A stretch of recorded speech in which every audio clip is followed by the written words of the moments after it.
Yes, nkulamusizaako nnyo mukwano gwange, nkwanirizaako nate yonna gy'osinza okuba ng'otuwuliriza.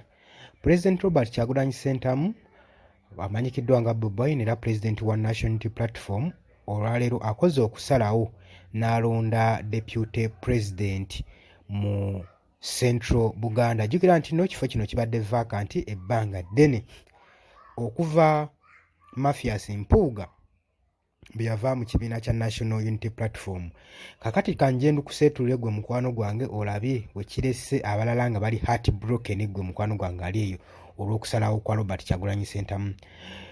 Nkwanirizaako nnyo ku Yugi Updates TV kosinzira okuba ng'otuwuliriza gwagala otweyungako muganda wange kutira ogende wali wansi waliwo ekigambo subscribe kikonemu ojja kuba osobola otweyungako bulungi nnyo mukwano gwange ali eyo ampuliriza.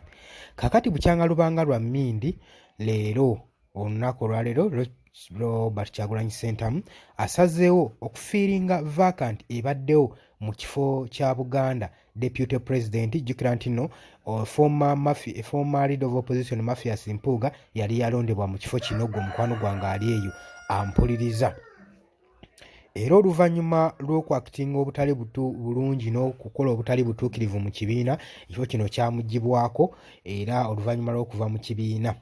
Kitegeeza nti nno ababaka bangi aba Parliament mu Parliament abadde bulindaala ng'amaaso bagatebuse ku kifo kino ekya Buganda Region ekya Deputy President, era nga ne President Robert Kyagulanyi Ssentamu ali confused ng'ali mu corridors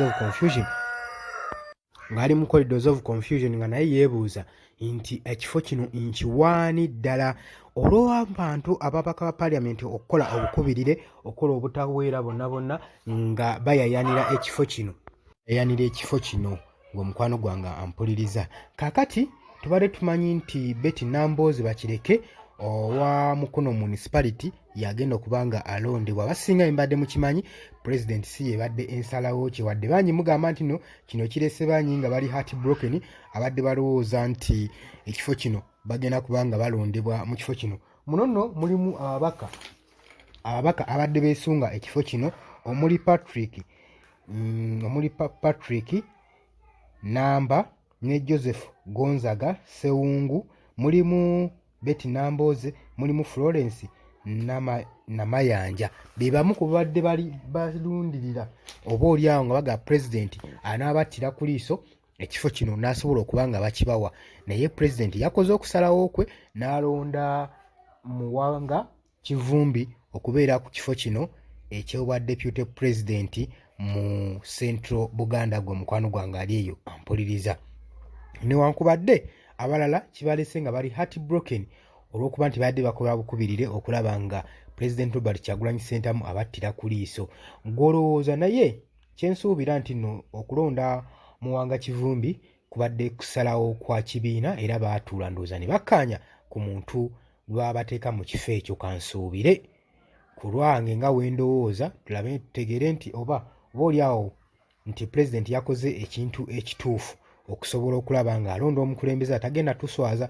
Jjojuzi twalonda Mathias Mpuuga ku kifo ekyo mwalabi yakola nga byekkusa mbuto zaffe. Katusuubire nti President akoze okusalawo okutuufu. Bangi bagamba nti ekireetedde Muwanga Kivumbi okuba nga alondebwa mu kifo ekyo lwakuba nti naakoze bukubirire okuba nga yeenyigira mu kubanga alwana Mpuuga, Mathias Mpuuga, former leader of opposition, naddala mu Parliament. Nze si we ndowooza, wabula ndowooza President oyo gwalabyemu obusobozi okuba nga asobola okutuukiriza ebyo ebyetaagisa mu Central Buganda, okusobola okulaba nga atuukiriza emirimu gy'ekibiina saako n'okufuna obukulembeze mu ggwanga okulaakulanya eggwanga lisobole okuba nga ligenda mu maaso. Nze endowooza yange, simanyi gwe ndowooza ki, kuba abasinga badde bamanyi Betty Nambooze yagenda okubeera nga atwala ekifo ekyo gwe mukwano gwange ali eyo ampuliriza.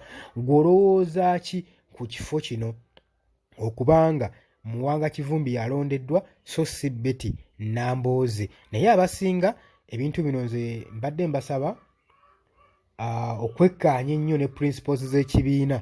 Twekkaanya tulowooze nti Robert Kyagulanyi Ssentamu yasinzidde ku ki okuba ng'alonda Muwanga Kivumbi gulowooza ensonga ki? Jangu mu comment section jangu otutangaaze. Bwagala otweyungako kujja mu comment isooka ogende waliwo ekigambo subscribingeko ojja sobola okuba ng'osobola okukomentinga bulungi nnyo gwe mukwano gwange ali eyampuliriza. Abali emitala w'amayanja mbaanirizaako nnyo mwebale kwekuumira ku Yugi Updates TV. Mbategeeza nti nno mbaagala nnyo era mweraba.